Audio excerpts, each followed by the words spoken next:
Marta Frena de Grey Glasses, bienvenida a este podcast, a este Figital y sobre todo gracias por haber aceptado esta invitación.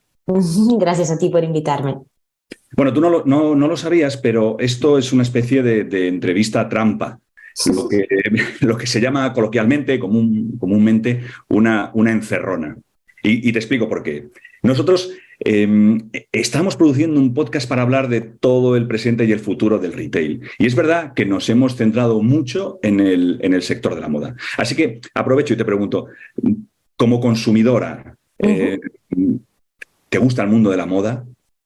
Me gusta bastante. Bien.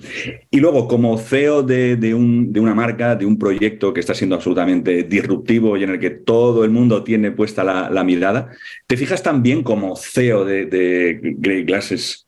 ¿Te fijas en el sector de la moda, de lo que está pasando, de lo que están haciendo? Sí, me fijo no solo en lo mío, que es la óptica, sino en la moda en general.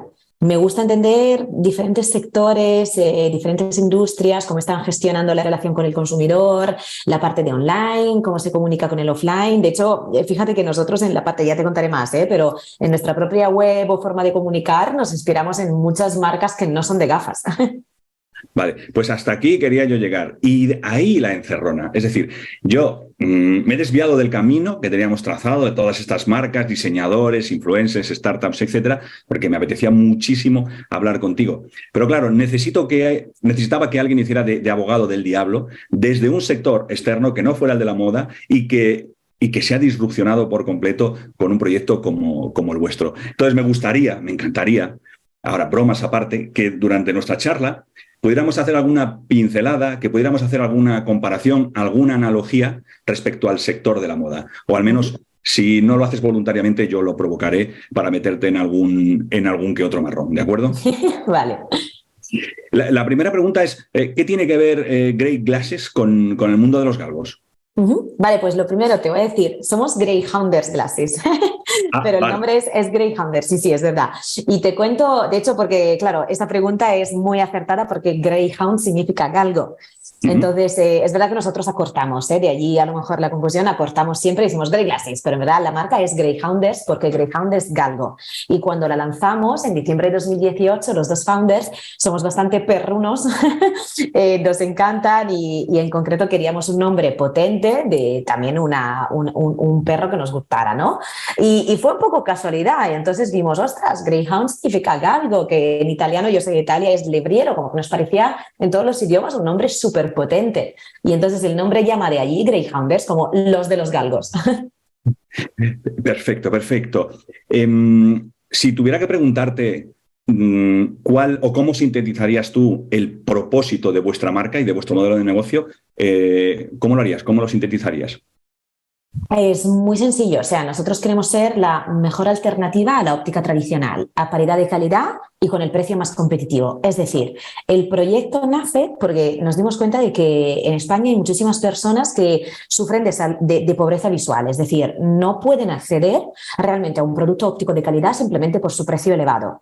Que traducido de una forma más básica es no pueden pagar por unas gafas graduadas de calidad. Entonces se están quedando fuera de la salud visual por el precio. ¿Vale? Entonces, muchas veces también, de hecho, en tiendas nos pasa, o sea, hay gente que viene con gafas muy desactualizadas de hace años, monturas rotas, con celo, lo que sea. ¿Por qué? Porque pues, es una parte de la población a la que la óptica tradicional no le está prestando mucha atención.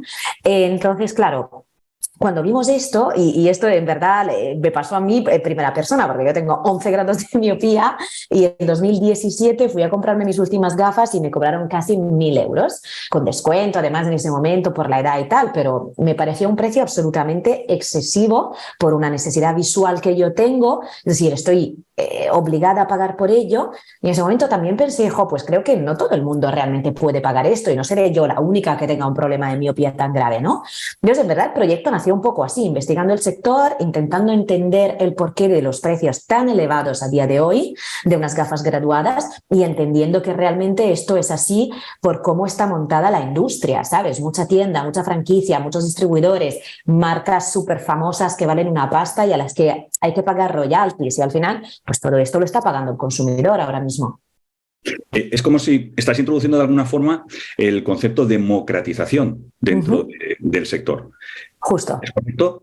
Se podría decir, ¿no? Es correcto, de hecho es una palabra que usábamos muchísimo cuando lanzamos el proyecto, nos llamábamos de hecho Greyhounders, democratización de las gafas graduadas, pero dejamos de usar esa palabra porque no sé, como que se ha hecho demasiado común y todo el mundo quiere democratizar algo, ¿no? Pero a efectos prácticos es así, es decir, nosotros un producto de alta calidad con lente fabricada en España, de hecho en Barcelona, que en el mercado se está vendiendo por un precio promedio de 150, 170 euros, nosotros lo estamos sacando por 29. Entonces, democratización en nuestro caso aplica bastante.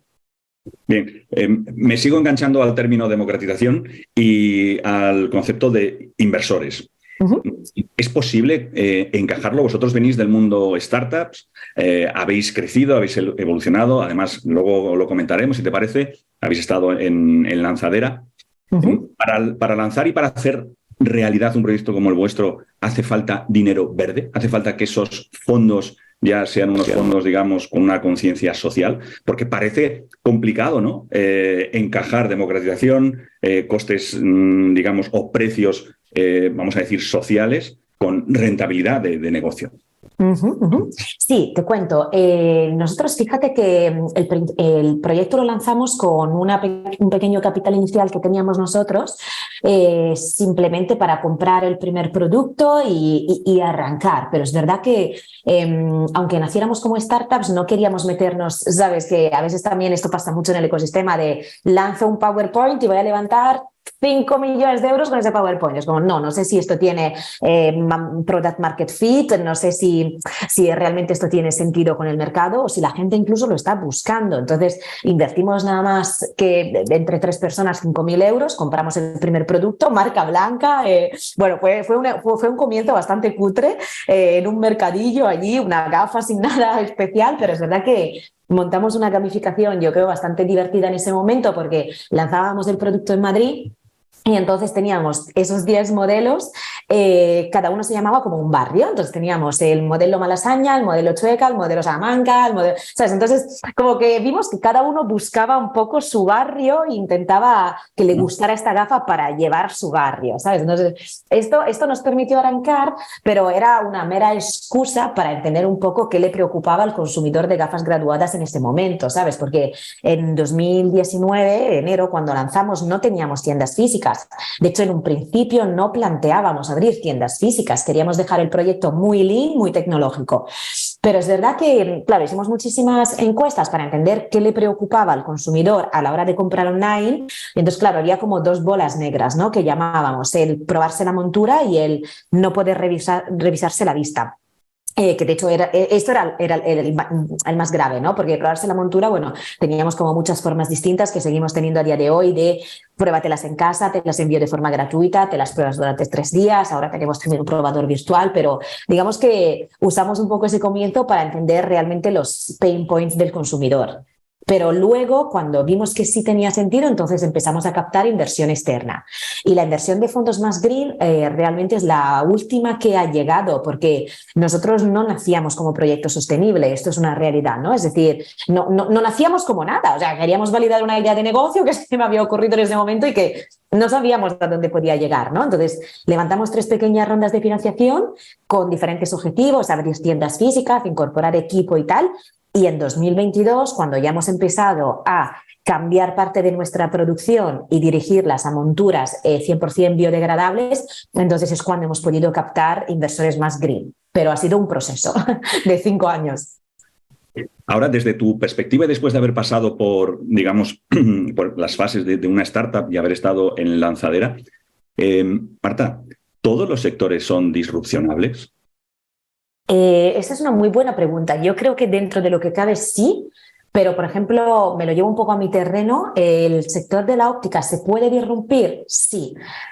Porque no se está haciendo, porque es un sector, piensa que España, por ejemplo, en Europa es el 4.º país por número de ópticas físicas, es decir, que está por delante de Alemania y de otros países con muchísima más población, porque aquí la forma de comprar es mucho más tradicional. Aquí aún el consumidor de gafas quiere ir a la tienda, probárselas todas, que el optometrista en bata blanca le haga su visita y le asesore durante 1 hora y tal. Entonces, ¿Se puede disrumpir? Creo que sí, porque francamente en España no se está haciendo ahora mismo. ¿La gente está dispuesta a que el sector se disrumpa? Pues no mucha. Las nuevas generaciones sí, pero de hecho aquí hilo con, oye, ¿y por qué ese proyecto que nacía como super digital, native brand, etcétera, de repente tiene 4 tiendas? Pues porque nos encontramos con que nosotros los founders queríamos disrumpir y el consumidor de gafa graduada no. Y eso es una realidad, te chocas con el mercado. Entonces la gente pedía Greyhounder, pedía nuestro precio, nuestros valores, nuestros diseños, pero quería tocarlas. Y acudía, de hecho, cuando hicimos los primeros testeos en físico, que vendíamos en mercadillos, en mantas y donde fuese, pues eran realmente los días de más ventas. Entonces, claro, entendimos que el consumidor aún está muy ligado a esta experiencia de compra y decidimos bajar a físico con tiendas en España. Entonces, por eso es una pregunta, creo que es un poco tricky. Es decir, yo creo que todos los sectores se pueden disrumpir, siempre y cuando el mercado esté en el momento adecuado. Y el sector de la óptica hasta hace, no sé, 5 años no lo estaba en absoluto. ¿Cuáles son vuestras barreras para disrupcionar de una forma clara? ¿Es más como estás diciendo, los hábitos del consumidor, las costumbres, o también lo encontráis en el mundo oftalmológico? Pues mira, nosotros hicimos millones de pruebas realmente porque, claro, empezamos con un precio que era un pelín más elevado, diseños muy distintos. La propuesta de valor ha cambiado un poco en cuanto a precio y diseño, pero nunca en cuanto a valores y calidad, que es un poco lo que teníamos claro desde el principio. En cada rango y categoría de producto queremos ser pues los más económicos, queremos ofrecer la misma calidad, queremos ofrecer un servicio de 10, como si estuvieras comprando una gafa de 500 euros, me da igual. Y queremos dar facilidades a la hora de cambiar o devolver el producto, que también cuando lanzamos el proyecto era algo que no se hacía. O sea, una gafa graduada que fabricamos a medida para tus ojos no se podía devolver. Entonces nosotros lanzamos esto de primeras esto es como un e-commerce, vamos, como Zara. O sea, si no te gusta la camiseta que te llega, allí que la devuelves, ¿no? Entonces nosotros teníamos claro todo esto, lo que no teníamos claro es cómo mover esas variables para convencer al consumidor a no acudir a una de las 14 ópticas que tendrá en su calle y sentarse en su sofá y comprarlo online. Entonces tuvimos que mover muchísimo estas variables, sobre todo hacer testeos de precios hasta encontrar la pirámide que tenemos hoy, de calidades de monturas, porque las lentes siempre desde el día 1 las fabricamos en Barcelona, encontramos ahí un laboratorio y empezamos a trabajar con ellos. Entonces hicimos todos esos testeos hasta encontrar el precio para el que el consumidor está dispuesto ya a comprarlo online y a renunciar a una prueba en físico para aprovechar la propuesta de valor de Greyhounders. Entonces, tal y como la tenemos montada a día de hoy puedes elegir entre diferentes categorías de gafas, 29, 39, 49, 59 euros. Esos precios incluyen el cristal graduado, que es donde la gente flipa un poco porque dice, ¿pero dónde fabricas? Y ahí es donde le metes el componente de calidad, de mira, el laboratorio Prats en Barcelona, o sea, no te preocupes por la calidad del cristal. Entonces la gente, claro, alucina y dice, quiero probarla, ¿no? Pero yo mismo estoy flipando ahora, porque la graduación es absolutamente personalizada, entiendo. ¿Vale? Sí. Y dais la opción de que el cliente pueda devolver la gafa, por lo que sea, porque no le gusta, no le encaja. Claro, ¿cómo se compatibiliza esto a nivel de modelo de negocios con la cuenta de resultados? Es decir, con los costes derivados de este modelo. Pues te digo, y te va a sorprender, pero nosotros tenemos una tasa de devolución bajísima. De hecho, las únicas devoluciones que nos hacen normalmente son por inadaptación al cristal. Es decir, que por alguna razón la persona no se ha encontrado cómoda con este cristal. Y entonces lo que hacemos es cambiar el cristal.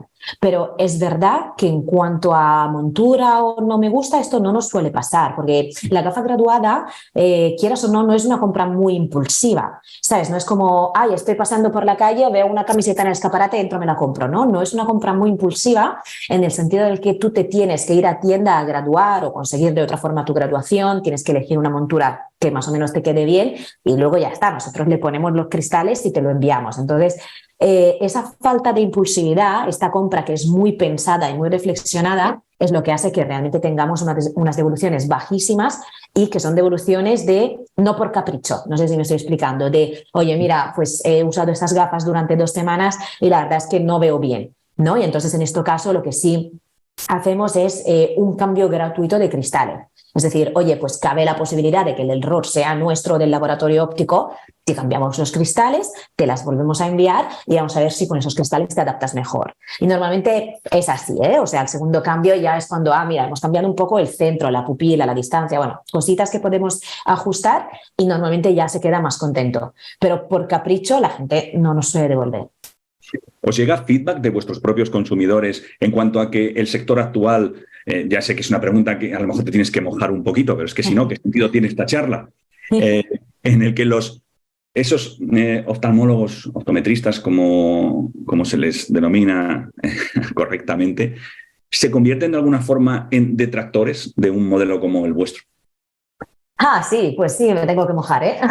Mójate. Sí, pero es verdad que, mira, dos cosas. A nivel interno, los propios optometristas que trabajan con nosotros en las tiendas y tal, también hemos tardado años en tener el equipo que tenemos, porque el optometrista que trabaja en una tienda tradicional, en una gran cadena o en las que distribuyen, ¿no?, gafas muy caras y tal, están muy acostumbrados al final aplicar el precio que les dan desde arriba, ¿no? El precio recomendado, que suele ser muy alto, y esto es un sistema, piensa que al final también se mantiene sobre incentivos muy altos por precio de venta. Entonces, al final, posiblemente al vendedor le compense, ¿sabes?, vender el precio más alto porque se lleva una comisión muy alta. Entonces, la gente que nosotros tenemos está muy alineada, y por eso te digo que hemos tardado en encontrar esta gente, porque está muy alineada con los valores de la empresa. Gente quemada de la óptica tradicional, gente quemada del sistema actual de te vendo una, no voy a hacer nombres, una marca muy famosa por 500 euros, pero sé que en la realidad vale 50, ¿no? Entonces, gente un poco quemada del sistema, que entiende que nuestros márgenes muy ajustados son los correctos, y que al menos los correctos para nosotros, y que realmente con este sistema de precios podemos prestar servicio a muchísimas más personas que en otras tiendas no pueden comprar. Entonces, a nivel interno tenemos un equipo muy alineado con esos valores y que entiende que al cliente que viene en tienda no le tiene que aplicar ningún filtro de tratamiento que no necesite, simplemente para cobrar más. Y a nivel externo sí que hemos tenido pues alguna que otra pelea pues con algunos colectivos o con pues otras tiendas y tal, porque al final cuando tú desvelas de alguna forma el coste de producción de un sector, que en este caso para mí también es disrupción, es decir, yo he dado alguna charla en la que he dicho, mira, a mí el cristal me cuesta esto, la montura me cuesta esto, el envío me cuesta esto y lo vendo a esto. Entonces, esto no mola en un sector que al final se ha construido con unos márgenes muy elevados, porque hace pues 10, 20 años piensa que la óptica era en España y en Europa pues uno de los sectores con los márgenes más altos, detrás posiblemente de la cosmética y de las joyas, ¿no? Entonces, claro, que llegue un grupo de personas y que de repente digan, no, porque eso en verdad vale esto, como que no hace mucha gracia. Entonces, sí que hemos tenido peleillas. Habéis roto el statu quo de alguna forma de un sector. Lo intentamos.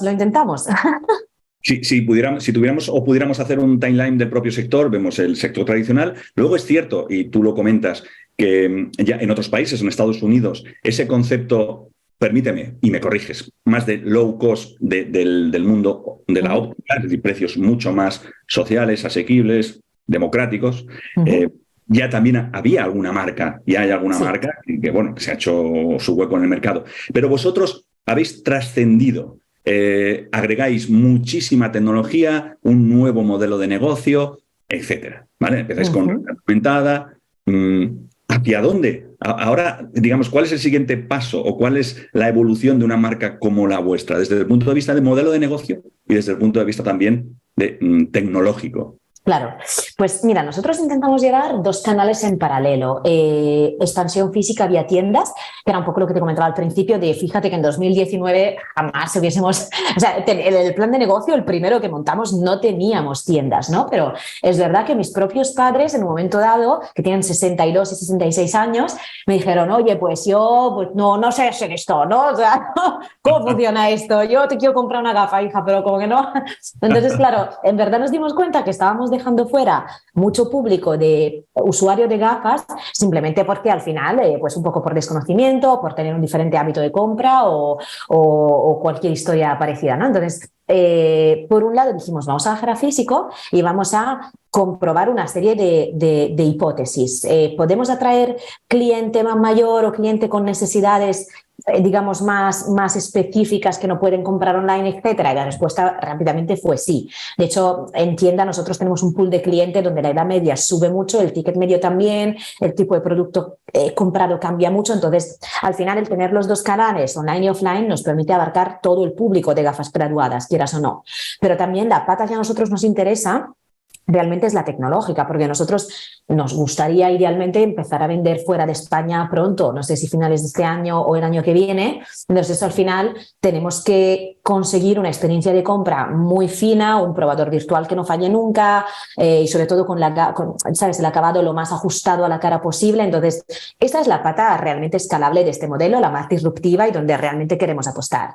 Y yo creo que el futuro pasa por allí, la disrupción del sector, que yo creo que es un poco el santo grial que todo el mundo está buscando, es cómo conseguimos una graduación online, es decir, como estamos tú y yo ahora, que yo sea una optometrista y te gradúe la vista. Entonces, ¿cómo consigo yo esto sin errores? Porque en una receta optométrica no puedes hacer un error de 1 milímetro porque no ves.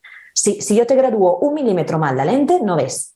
Entonces, es algo que se está empezando a hacer, pero con muchísima desviación. Y esto evidentemente no va bien para la salud visual. Entonces, esto creo que es el gran reto del sector y quien consiga esto, pues posiblemente habrá ganado la lotería, porque ya no habrá límite, barrera geográfica ni nada para poder vender. Supongo que no me vas a contar detalles porque es algo súper estratégico, pero para vosotros estará siendo como una especie de, vamos a llamarle bendición, la curva exponencial que tenemos en la inteligencia artificial. Sí y no, no te creas. En nuestro caso, evidentemente, como todos, la usamos mucho para temas de contenido y tal, porque quieras o no, es un ahorro de tiempo bastante interesante, ¿no? Pero nosotros estamos más interesados en tecnologías de prueba virtual y de realidad virtual ahora mismo, para todo el tema de la prueba de las monturas desde casa o desde donde estés, para que el acabado sea lo más realista posible y realmente podamos de alguna forma sustituir la prueba física con la prueba virtual. Entonces, esta es la parte que ahora mismo estamos investigando más. Inteligencia artificial, algún pequeño testeo que hemos hecho en la web, como que contesten a pequeñas preguntas para que el sistema pueda entender qué es lo que te va a quedar bien o qué es lo que estás buscando. Entonces, que no tengas que estar ahí haciendo scroll de toda la web, las categorías y tal, sino que a través de esta inteligencia que nos has dado, yo te puedo decir, vale, mira, esas 3 gafas te van a quedar bien sí o sí. Entonces, esto es un pequeño testeo que estamos haciendo. Voy a soñar en alto, a ver si tiene algún sentido lo que te digo o puede que diga alguna que otra tontería. Has hablado de tiendas físicas, pero las tiendas físicas, y ahora me voy un poco o tomo información de todo lo que estamos recibiendo del sector de la moda. El problema que tienen es que las ubicaciones preferentes son carísimas y digamos, la startup de una tienda, bueno, pues tiene un coste en algunos casos elevadísimo. Sin embargo, en el sector de la moda, ahora todo el mundo sin excepción, habla del futuro de los corners, ¿no? En muchos casos de los corners multimarca, es decir, pequeños espacios o lo que llamamos tiendas dentro de tiendas. Sí. Primera pregunta dentro de esto. ¿Estáis en ello? ¿Lo veis como una opción para vosotros? Nosotros, fíjate que lo hicimos, es decir, fue el paso previo a montar tiendas físicas. Cuando te contaba antes de mercadillos, mantas y tal, bueno, también había pop-ups. Entonces, lo que hicimos, lo que intentábamos hacer era buscar este contacto directo con el cliente, porque al final todo el primer año y medio hemos estado detrás de una pantalla, quieras o no. Entonces, cuando ya empezamos a valorar la idea de tiendas físicas, como tú dices, o sea, el coste de montar una tienda es muy alto entre la reforma, la ubicación, la renta, las nóminas. Entonces, antes de meternos en ese proyecto, queríamos testear ese feedback en vivo. Entonces nos metimos en todos esos corners y pop-ups, nos funcionaron muy bien y evidentemente en el medio plazo, bueno, pues ahorras con respecto a tener una tienda que tienes que amortizar toda la obra y tal. Pero en nuestro caso muy específico tenemos unas limitaciones por tener producto sanitario, por limitaciones, vamos, higiénico-sanitarias y por el propio sector que no nos permiten vender en ese tipo de ubicaciones, ¿no? Entonces nosotros lo único que podíamos vender allí era producto no sanitario, gafas de sol, montura suelta. Entonces no es el core de nuestro negocio. Donde nosotros realmente aportamos valor al cliente es la gafa entera, la gafa graduada. Entonces digamos que lo usamos un poco como trámite para entender qué busca el consumidor, dónde mira, qué toca, qué le llama la atención, pero en nuestro caso no podríamos hacerlo. Pero bueno, para contestar a tu pregunta, porque creo que no he contestado, yo creo que es una muy buena oportunidad para marcas que no sean de óptica, para marcas de ropa, zapatillas, complementos, lo que sea. Es una muy buena opción para testear ciudades antes de abrir tiendas y en general para tener muchas ubicaciones a la vez por el mismo precio de una tienda en un solo lugar, ¿sabes? ¿Tenéis información ya de, digamos, cómo creáis más comunidad o dónde creáis más comunidad, si en el físico o en el digital? Comunidad como tal, yo creo que nos sigue más en online. A pesar de que ahora vendamos más en físico que en la propia web, la comunidad más grande que hemos creado seguramente es la de Instagram. Creo que tenemos más de 28.000 personas o por allí. Y no todas son activas, evidentemente, pero es verdad que desde hace algunos meses hemos cambiado un poco nuestra forma de comunicar, la hemos hecho más en vídeo, más dinámica, incluso nosotros mismos saliendo y contando alguna cosita del proyecto, presentándonos, ¿sabes? Cositas así, que al final yo creo que la gente que ahora mismo está machacada a propuestas de todo tipo de producto, busca un poco ya esta cercanía. Creo que está viendo un poco ese cambio de paradigma en el consumidor que busca cercanía con las personas, a menos que no se vaya a Zara a comprar, ¿no? Y es la segunda vez que los menciono, no es por nada en concreto, pero a menos que no busque esta gran distribución o lo que sea, si ya buscas comprar en local o alguna marca en concreto, yo creo que buscas esta cercanía. Y entonces, desde que hemos hecho un poco ese cambio de contenido, nos está yendo mucho mejor en redes sociales y tenemos una comunidad que participa bastante, la verdad. Está claro que lo digital permite mucho más crecimiento y mayor escalabilidad, como has dicho ya en algún momento de la conversación. Sin embargo, y ahora me voy al sector de la moda, si me lo permites, Claro. hay algo unánime también, es que empiezan a ser inasumibles los costes de captación digital. ¿Vosotros lo sufrís también? Lo sufrimos y no, porque como tenemos los dos canales de ventas, online y offline, balanceamos bastante el coste de adquisición. Online es más caro, por lo que te digo, hay muchísima competencia, es un sector también el nuestro muy, muy competido, y todos los años nace alguna que otra marca de gafas nueva, porque en verdad es un sector que también tiene barreras de entrada muy bajas, ¿vale? Entonces, todos los años, pues alguien ve la oportunidad y se mete allí con una marca de gafa de sol, de ordenador o lo que sea. Entonces, online el mercado es muy competido y el CAC es muy alto. Nosotros, aunque la gente no se lo crea mucho, no invertimos mucho en marketing digital de pago como tal. ¿Por qué? Porque intentamos que la gente conozca la marca y conozca las ubicaciones de la tienda a través de nuestras propias redes sociales y newsletters. Entonces, por eso te digo que intentamos crear esta comunidad y que cada persona nos recomiende o referencie a sus compañeros, familiares, conocidos y tal, para que se cree como ese efecto telaraña que a nosotros nos resulta más barato, quieras o no. Y este CAC alto que tenemos en online, la verdad es que lo compensamos con un CAC bastante bajito que tenemos en tiendas. O sea, para darte números, no invertimos ni 1.000 euros al mes entre las 4 tiendas que tenemos para captar citas directas o para captar cliente nuevo. ¿Por qué? Porque trabajamos con toda esta parte de recomendación, de invita a un amigo, de embajadores. Tenemos como todos esos programas para que la gente se sienta identificada con la marca y sepa que también pueda ganar algo si realmente nos trae personas nuevas. Sois una empresa muy joven, entonces, claro, a nivel de datos, de estadísticas, tenéis, digamos, una información más o menos limitada. Pero ¿podrías decir cuál puede ser tu lifetime value? Es decir, o sois optimistas en cuanto a ese nivel de fidelización de los clientes que tenéis ya. Somos optimistas, pero por los datos que tenemos. Yo la última vez que lo miré, tenemos la recurrencia más alta del sector a nivel online. porque al final un poco empujada también por el precio, y por la propuesta de valor en general que tenemos, porque al final una gafa de 29 posiblemente puedas comprarte 2 en un año si las necesitas, una gafa de 300 no, te lo piensas más, ¿no? Quieres amortizar más este coste. Piensa que en España de media las personas se cambian de gafas cada 2 hasta 5 años y en nuestro caso, cada 5 meses la gente se lleva otra unidad. No todos, evidentemente, pero más o menos un 30% de los clientes mensuales a los 5 meses están llevando una segunda unidad. Tenemos personas inmensamente fieles que tienen ya 21, 22 gafas con nosotros. Esto ya yo creo que es un poco vicio, pero de media es verdad que conseguimos que cada persona tenga una gafa y media, 2 gafas.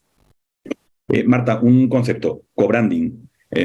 Muchísimas marcas en muchos sectores se están fusionando, están aunando comunidades para competir, para reducir costes de captación, etcétera. En vuestro modelo cabe el co-branding. No sé, me imagino. ¿Podríais hacer un co-branding con alguna gran marca de moda? Nos gustaría, seguro, sí. Nosotros no tanto co-branding, pero hacemos colaboraciones, intentamos hacer colaboraciones con marcas que nos parecen que comparten algunos de nuestros valores o al menos las características del público. Entonces, esto solemos lanzarlo bastante. Colaboraciones con marcas de joyas, de zapatos, de bolsos y tal. Co-branding no hemos hecho como tal, es decir, tenemos una idea que sería intentar crear como alguna colección de gafas, imagínate, edición limitada con alguna gran marca de moda o tal, pero es verdad que ahora mismo no hemos hecho aún. Pero vamos, nos encantaría. Colecciones cápsula, para entendernos. Colecciones cápsula, sí, con, no sé, las características, imagínate una marca cuyo color, reconocible sea el rojo, ¿no? O un artista cuyo, pues, detalle sea esto, pues, hacer este tipo de gafa y firmarla a las 2 marcas. La verdad es que nos encantaría bastante. Marta, la charla está siendo maravillosa, pero te estás escaqueando muchísimo con el tema de las analogías y la comparación con el sector de la moda. Entonces, ahora de esta, a ver si extraemos alguna conclusión, ¿no? Habéis estado en lanzadera, cosa no fácil para todas las startups que empiezan. Entonces, ¿tú crees que tiene algo que ver el hecho, los que empezáis con proyectos nuevos, disruptivos, ¿tiene algo que ver que marcas ya consolidadas, y estoy hablando del sector de la moda, les cueste mucho ese think outside the box, ¿no? Ese pensar fuera de la caja que vosotros ya lleváis como de forma natural? ¿Crees que esto es lo que está haciendo que en muchos sectores, y hablo ahora concretamente del sector de la moda, todavía haya innovaciones muy tímidas? Yo creo que es más complicado en esos... Yo vengo de empresa grande, además. Antes de montar esto estaba trabajando en una empresa bastante grande. Y de hecho, una de las cosas que me llevó a emprender, que no me gustaban de la empresa grande, es dificultad en la toma de decisiones. Es decir, cualquier idea nueva que me hubiese gustado lanzar o cualquier innovación tardaba muchísimo en llegar a las personas que realmente tomaban la decisión, ¿no? Entonces me di cuenta de 2 cosas. Grandes empresas, de moda o no, había muchos silos de información entre departamentos, no se hablaban entre ellos, y también el número de personas hasta poder tomar una decisión es inmensamente largo. Entonces era como...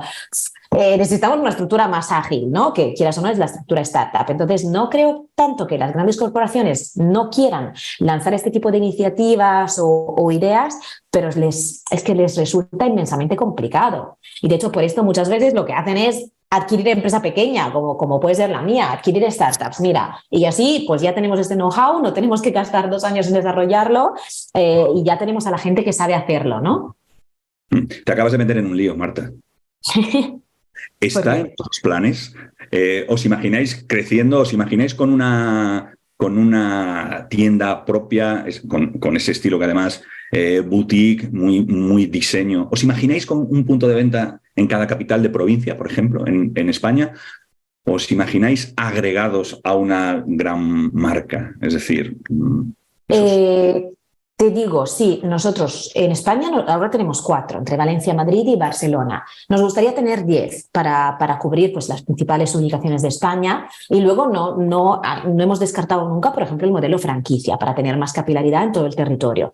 No planteamos la opción de distribuir la marca en otras ópticas simplemente porque cuando lo planteamos en su día hace algunos años nos dimos cuenta de la incompatibilidad de la cosa. Es decir, si yo garantizo que la gafa completa te va a costar 29, y una otra óptica al final te puede poner allí el cristal que quieren en esta montura, pues posiblemente si compras la misma montura en Greyhounders por 29, la encuentras en otra óptica por 99. Y no es el objetivo, porque al final desvirtúas la marca, la gente no entiende nada. Entonces, esta opción no está encima de la mesa. Ahora bien, la opción de ser adquiridos por una empresa más grande que realmente nos dé ese soporte, esa seguridad financiera y realmente la capacidad para llegar a donde queremos llegar, que es ser el líder, idealmente, nuestra visión, el líder en venta online de gafas graduadas en Europa, esto sí que lo vemos.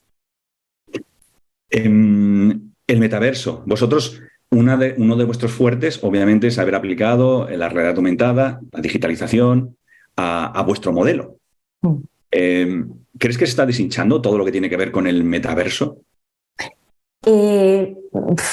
Aquí sí que me tengo que mojar un poco, ¿eh? Es decir, a mí es algo que me encanta y he estado leyendo sobre ello, incluso viendo alguno de muy cerca, pero no sé si España y el consumidor español, bueno, para decir España, me refiero también a otros países, el mío en Italia y otros países, Europa. no sé si...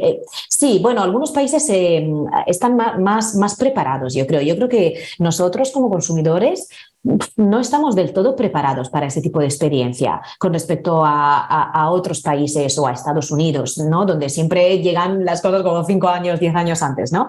Entonces, es algo que nosotros, de hecho, ahora mismo no estamos mirando activamente porque, además, nuestro perfil de consumidor también le conocemos bastante y sabemos que es más tradicional en ese sentido. Si nos ha costado 5 años convencerle a que prueben online una montura, tú imagínate, ¿no? Entonces, es algo que a mí personalmente me gusta mucho estudiar a nivel teórico, pero es algo que creo que practicidad en la realidad ahora mismo no tiene mucha en nuestro entorno, pero esa es mi opinión absolutamente personal, ¿eh? Quiero compartir contigo uno de los informes que más me han impactado, que he leído en los últimos 5 años. Seguramente tú también lo has leído. Y es un informe que, digamos, que publicó el MIT hace unos, puede 3, 4 años, no estoy seguro. Un informe increíble y a la vez demoledor, donde afirmaban de forma contundente que en los siguientes 10 años, es decir, nosotros estaríamos dentro de ese intervalo y quedarían 5, 6, veríamos desaparecer a nivel global en el mundo al 60% de las marcas más importantes que conocemos por la incapacidad o imposibilidad de adaptarse digitalmente y adaptarse a los nuevos hábitos de consumo. ¿Qué opinas? Yo estoy de acuerdo. Sí, la verdad es que con eso estoy de acuerdo y esto es un poco el fenómeno blockbuster. Por ejemplo, ¿quién se podía imaginar? O el fenómeno Kodak, ¿quién se podía imaginar? Eran líderes de mercado, quieras o no. Y la grande... no quieras, ¿no? Pero que, al final, o sea, las empresas tienen que adaptarse a los hábitos de consumo de las nuevas generaciones y yo que siempre he pensado que soy una persona joven aún, ahora me doy cuenta con mis primas de 16 años que no soy tan joven. Y me pasó algo bastante curioso ayer, que tenía que enviar una carta ordinaria en correos y me di cuenta que no sabía hacerlo. O sea, era como, ostras, no sé dónde escribir y dónde y esto, y cómo se envía, y tuve que pedir ayuda, te juro. Y claro, estaban las señoras que me miraban en plan, pero esto tía. Entonces, y me imagino que mi prima de 16 pues estará ya, vamos, o sea, no sabrá lo que es una carta ordinaria, ¿no? Entonces, al final, las grandes marcas perderán cuota de mercado si no se adaptan a cómo la nueva generación quiere comprar, qué es lo que busca y cómo comunica y a través de qué canales comunica. Entonces, yo estoy totalmente de acuerdo, vamos, con esa estadística. Vosotros en esa línea, puede que hayáis comenzado, vamos a decirlo así cariñosamente, como una piedrita en el zapato del gran sector de la óptica, pero sé sincera, ¿creéis que vais a ser también ese movimiento, esa atracción, ese impulso para que muchas marcas y muchas empresas del sector de la óptica vayan perdiendo cuota y vayan, digamos, entrando en esa lista de la que habla el MIT? No, o sea, solo nosotros va a ser complicado. Empresas como la vuestra. Sí, claro, empresas como la nuestra, vamos, si en España hubiese 10, pues posiblemente. Porque fíjate que ya después de la pandemia, nosotros en 2018, cuando nacimos, éramos los únicos players en España con un probador virtual, que en ese momento estaba aún en fase un poquito tal, pero éramos los únicos en ese momento. 2020, pandemia, 2021, algunos de los grandes players españoles y no, ya tenían nuestro mismo probador virtual o incluso uno más avanzado.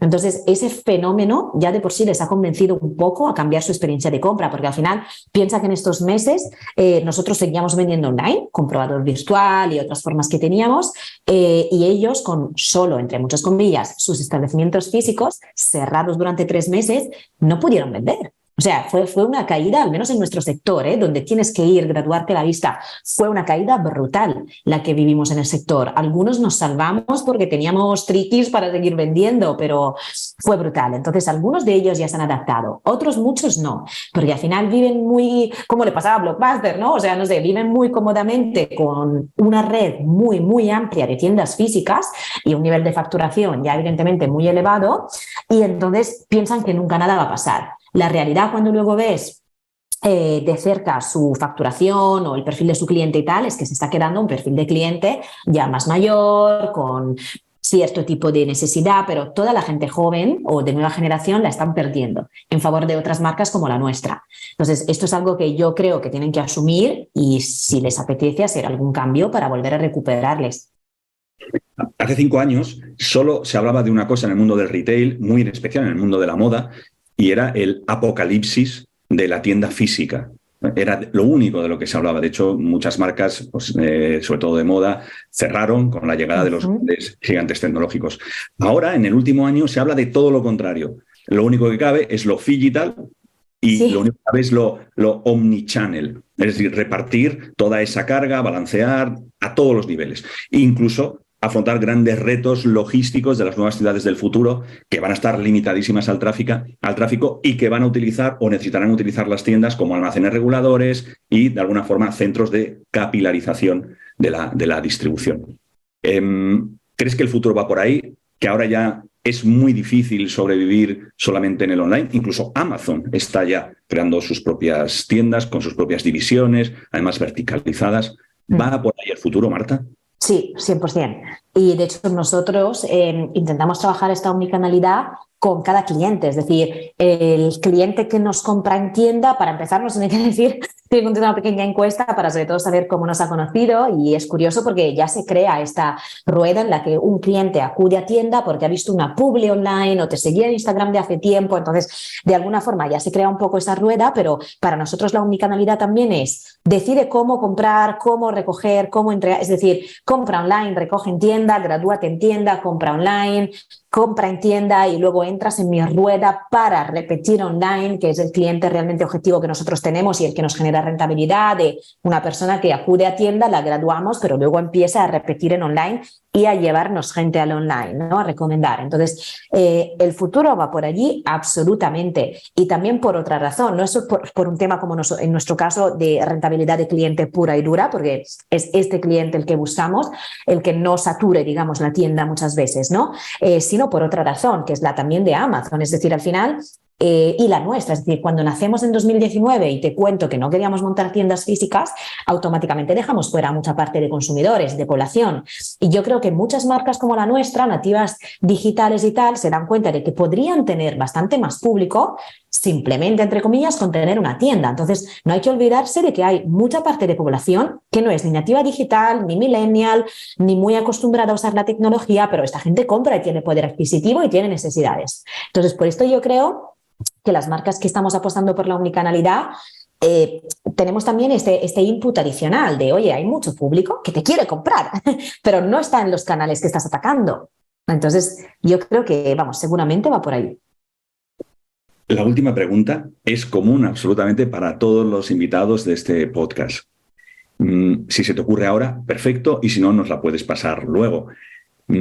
¿Hay alguien, alguna marca, puede ser 1, 2 o incluso 3, en el sector retail, que es de lo que estamos hablando, no tiene por qué ser del sector de la moda, igual que vosotros, pero que creas que tienen que estar aquí obligatoriamente para contar cómo están haciendo las cosas, cómo han cambiado su sector, o sencillamente porque lo que están haciendo tiene mucho sentido? Pues mira, yo justamente ayer participé en una mesa redonda de modelos como el mío, ¿no? De modelos de e-commerce que han bajado a físico y me gustó mucho la aportación de We Are Knitters. No sé si han pasado ya por aquí, No. pero mira, pues yo creo que ellos deberían de estar por aquí, contaros cómo han bajado a tienda física, qué retos tienen en físico, además contaron que van a salir con flagships a nivel internacional, es decir, puede ser un buen modelo para contároslo aquí. Justo les conocí ayer, ¿eh? Perfecto. Además, nos puedes hacer un poco de cómplice para atraerles, para invitarles. Sin problemas. Bueno, ahora sí que no me quiero dejar ninguna parte, sobre todo de la marca. Marta Frena, de Greyhounders Glasses. Ha sido un auténtico placer, he disfrutado muchísimo. Gracias por tu tiempo, por tu generosidad, por compartir muchas cosas de vuestro modelo y por aportar a este podcast que lo único que pretende es dar una visión mucho más global del retail, tanto a nivel de presente como a nivel de futuro. Muchísimas gracias. Gracias a ti. Hasta pronto. Chao.